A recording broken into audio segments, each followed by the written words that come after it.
উট একমাত্র প্রাণী পানি পান করার পর সবটা খাইয়া হজম করে না, তার লাঞ্চের কাছে আলাদা একটা চেম্বার আছে, ওই চেম্বারে কিছুটা পানি সেখানে সে রিজার্ভ রাখে।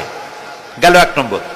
2 নম্বরে পাওয়া গেল অক্সিজেন।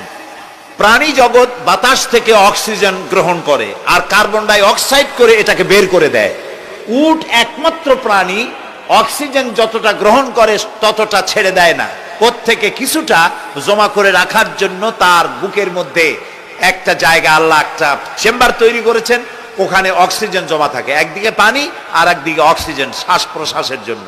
কারণ কি? কারণ হলো মরুভূমিতে বালুর ঝড় হয়, যাকে আরবিতে বলা হয় সাইমুম, বালুর ঝড়। এই ঝড় যখন শুরু হয় তখন একটানা ঝড় চলতে থাকে 2 দিন 3 দিন 1 সপ্তাহ চলতে থাকে। মানুষেরা টের পেয়ে যার যার আশ্রয় গ্রহণ করে।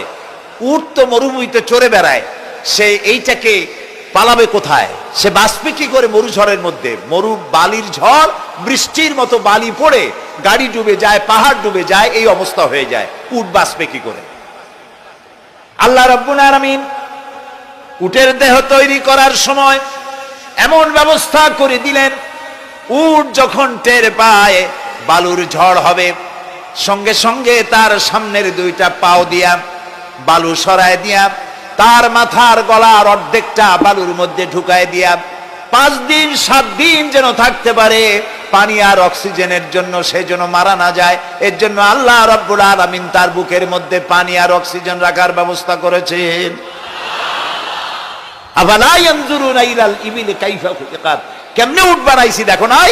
সুবহানাল্লাহ বলে। আল্লাহ রাব্বুল আলামিন তার এই বিশাল সৃষ্টি, আকাশ জমিন গাছপালা তরু লতা কীট পতঙ্গ সাগর নগর সব তৈরি করে তারপরে আল্লাহ তাআলা বলছেন, এবার তাকাও আমার আকাশের দিকে, তাকাও আমার জমিনের দিকে।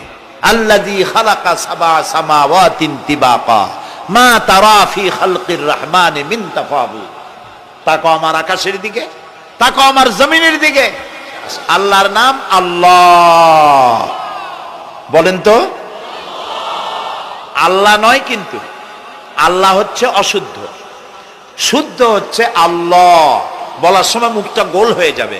বলেন তো, সবাই উচ্চারণ করেন আল্লাহ, আবার বলেন আল্লাহ, আবার বলেন আল্লাহ। সুবহানাল্লাহ, কি মধুর নাম।